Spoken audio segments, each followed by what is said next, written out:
I began to run across the school to my class in D Hall. The time was already 10:41, meaning I was going to be more than a minute late, regardless of how fast I ran. The fact that the bell had already rang and I wasn't even close to my class rubbed salt into the wound. I couldn't stop thinking about this so-called bully group, but since that dude said that this group has fraudulent links to the school, that was perfect for creating another identity for anybody. That was what my idea was going to be, and I had to let it play out. I was going to wait till my 6th period lunch so I could get the green light for any further information that could lead me to know this group. 12:45 p.m., 6th period. I dashed so quickly out of my 5th period class. Who would have thought that choir class would be the most boring piece of garbage on this planet? All we did was sing the whole period, and my singing voice was bad, so I was made fun of by the whole class. I didn't even have a choice in picking my elective class, so saying that I was upset would be an underestimation.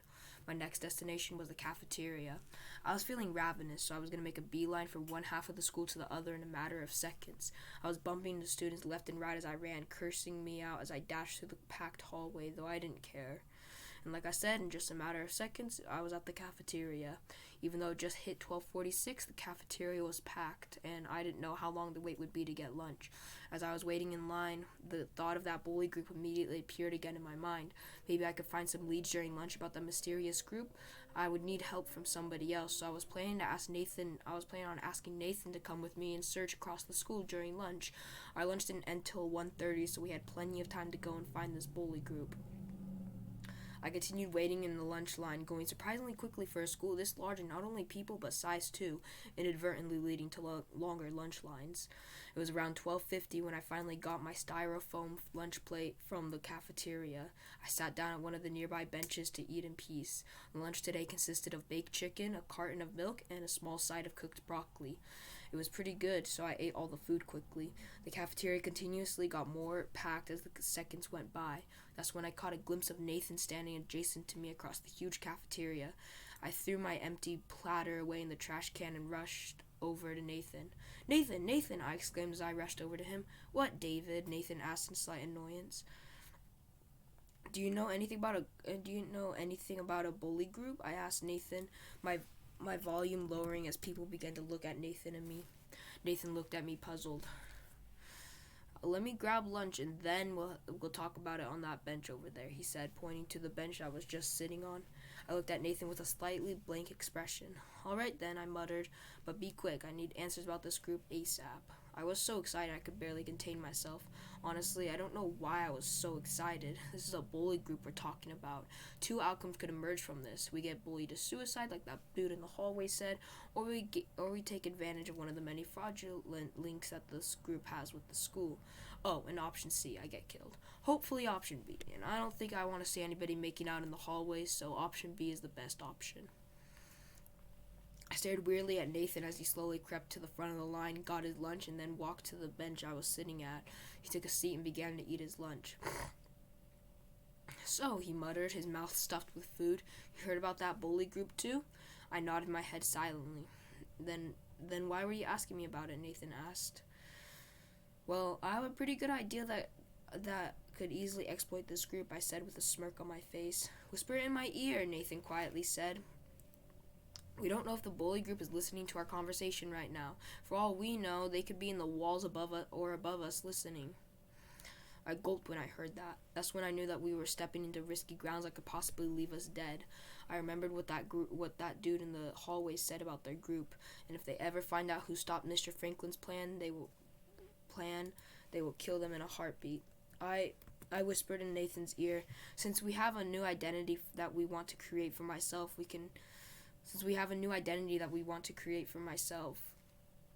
could use their fraudulent links to actually make it happen." Nathan's face lit up as he finished his lunch. "That reminds me, what did the teachers say during attendance when they called out your name?" he asked. Then I remember everybody rushing to my desk in 4th period on the cue of hearing my name, Leotaris, being called out.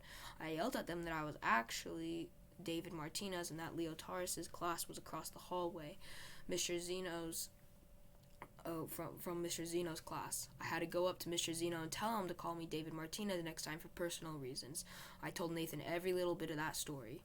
"You might have screwed yourself over in that instance, but there's a way to get yourself back up and make this fraud happen," Nathan said. "How's that?" I asked. Nathan pulled out a dusty paper from his pocket, all crinkled up. The page was filled with photos of faces, both back and front. All of these people are part of the bully group, Nathan said as he moved his finger across the paper. Have you seen any one of these students? Every one of these students looked to be big, buff people. I didn't recognize any one of them. Don't recognize any of them, I replied quietly. Nathan looked at me, folded the wrinkled up paper into a ball, and put it in his pocket. All those faces belong to people part of the bully group, Nathan smiled, and only 2 of them are welcoming people to join their group and fulfill their wishes. I was in shock. How'd you get a hold of that paper? I gasped. Nathan winked at me. Found it in that trash can over there. Nathan pointed at a trash can that was completely obscured by students moving through the cafeteria. I was still in shock as I heard all this news. So are we gonna go find them? I asked Nathan quietly. Nathan nodded. We have to get a move on right now. It's already 1 o'clock. Nathan replied. I shot my head up at the digital clock in the cafeteria. It really was 1 p.m. I got myself up from the bench and began walking down the left wing of the top hall. I don't think it's officially called that, but I call it the left wing of the top hall. Do you think they'd be back here? I asked Nathan. Nathan didn't respond as we traversed through the shallow and empty hallway. As we entered the end of the top hall, a massive opening emerged on our left. A dark opening, that is. What is this? I asked in shock. Lower the voice. If we get caught around here, we're gonna have detention. Nathan shushed me up as we both stared down at the dark opening we found ourselves looking at. I noticed that there were stairs leading down into pitch darkness. Is this the basement? I asked through intense silence, nerves racing. A whole network of entryways down in this basement, Nathan whispered, all created by this group. I began to walk down the stairs, eventually making my way to the bottom step. The atmosphere felt haunting and fear-inducing. Be very careful, Nathan whispered. If we get caught, it's not going to be fun for the both of us. I continued to slowly walk down into this murky basement. Do you think the group members are down here? I quietly asked. I mean, this is an incredibly unwelcoming and gloomy atmosphere. Even though it was nearly pitch darkness, I noticed that Nathan gave me a slight smile. They're all mentally ill, that's why, he replied, crooking his head forward. I was careful with every step I took. I didn't want whatever this group threatened to give if any wrong step was taken by us. I'm sure the school wouldn't be on our side if something happened to us. Where in the world would these group members be? I whispered shallowly as Nathan continued to stay close to my side. Somewhere down here, that's for sure, Nathan whispered. In a fast heartbeat, Nathan disturbed the settled silence of this basement by yelling, Hey, you there! I felt my heart in my throat as he yelled that. Was something bad gonna happen to us? Who's there? Yelled back a voice from the darkness. Your comrade, Nathan Martinez, Nathan yelled. You're his comrade? I whispered to Nathan. Nathan put his finger to his lips as he began to wave his hand in the air, signaling to come forward. Oh, Nathan, the voice yelled from the darkness. A figure emerged in the flickering light across from the hall, revealing that the voice from the dark was actually that dude who grabbed me by the arm and warned me of the bully group. I stood back a few steps in shock and fear. It's nice to hear from you, Ronald, and Nathan said as Ronald and Nathan gave each other a big hug. As Ronald tilted his head to me, we made eye contact that locked in for 10 seconds. Well, who is this person you brought down here? Ronald asked in a concerned manner. He's my brother, David Martinez, Nathan said firmly. Ronald's eyes opened a bit wider. You want to welcome him to the group? Ronald asked. I saw him in the hallway this morning. What a coincidence that I found him down here with you. Nathan didn't speak for a few seconds after Ronald's question. No, we're just here for one thing, Nathan replied. I gazed around this murky basement. A poster caught my eye, titled Find and Kill. It was a photo of my face with my name printed under it. Above my photo was the group name, the Clyde Killers. I finally know their name now, but why name a group the Clyde Killers? What was the point of that? What are you here for, Nathan? Ronald asked, intrigued. May we use one of your fraud links with the school? Nathan asked kindly. Absolutely. Just walk down the hall and enter the room at the end of it. Ronald pointed down the pitch black hallway, only illuminated by a dim, flickering light. Thank you, Nathan thanked him before walking down the hallway in an instant. I followed close behind as he began signaling me to come forward. signaling me to come forward. No words were exchanged between Nathan and I the whole way down the hall and into the room that Ronald told us about. Nathan knew why he didn't want me to speak, and I knew why too. "Don't you think that this place is a little sketchy?" I mumbled under my breath. Nathan grabbed the handle of the door that came into view a few feet in front of us. He swung the door open and rushed inside. I closed the door behind us, attempting to click a lock, but was met with the realization that there was no lock. "Yeah," Nathan whispered. This room that we had just entered had one working light that illuminated the entire room. The whole room was empty except for two desks sitting in the front of the room. Nathan rushed to the left computer and turned it on. "I have a feeling that these computers are slow, so give them a moment to work," Nathan muttered. As the fans of the computer began to make audible noise, the monitor finally lit up. Windows XP lit up the display of the modern-looking monitor. I sighed as quietly as I could. The operating system was released in 2001, so Nathan definitely wasn't wrong when he got the feeling that these computers were slow. "I know how to use these old operating systems, so I can create a fraudulent link with the school," Nathan said. I intently watched Nathan log into the computer with the main account, open a ton of programs, and eventually get to a page that I could understand. Attendance names. The database read 2,087 names in the school, teachers excluded. I began to feel some sort of presence in the room as Nathan finally finished his job. I saw a bar on the screen that read 6% completed edit. "Is that easy to edit something fraudulently?" I asked Nathan.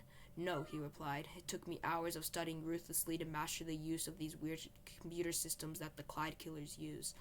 I was in awe at Nathan's work. If he really could edit stuff like that in the school database, then my name would be David Martinez and not Leo Torres. "Are you almost finished, Nathan?" I whispered quietly. Nathan didn't respond. He was still working on the computer with all his might.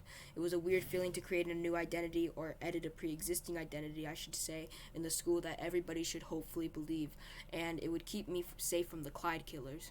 "Let's get out of here, David," Nathan whispered in my ears. I saw the monitor turning off and the fan silencing. "And when you get out of this room, dash across the hall. When you see an opening, make a sharp right turn and continue to the stairs." I nodded silently at Nathan. He counted on his fingers down from 3. I'm sure that was my cue to run out of the room with him. His fingers held up, turned to 2, and soon 1, then 0. I got up from my crouched state next to the computer, opened the door, and ran out of the room. Then my footsteps made a commotion down in these dark, silent hallways. I turned around and could see that Nathan was behind me, running at a fast speed too.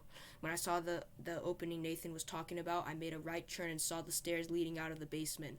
I climbed them swiftly and turned right again to find my way back into the cafeteria. "What in the world are you doing in the hallways at this time?" I was staring down at the floor, trying to catch my breath. I took my gaze up and was face to face with an appalled teacher. "I got lost," I stuttered, trying to make up a believable lie. "I'm sorry. Well, it's almost the end of 7th period. You need to head to your class right now," she ordered, rudely cutting me off. "I'm sorry, what? It's already 7th period?" I stuttered, losing my words for a moment. It couldn't be 7th period, let alone the end of it. There was no way that Nathan and I were down in the basement for that long. I knew I wasn't on psychedelics or anything, so how did it feel like only 20 minutes? "It can't be 7th period already, ma'am." "Get to your class, sir," the teacher snapped at me, cutting right behind the teacher that was in front of me. I began to speed walk away as quickly as possible. She had 0 temper. As I turned around, the teacher wasn't visible anymore. Neither was Nathan. Actually, I never saw Nathan emerge from that basement. I wonder what had happened to him.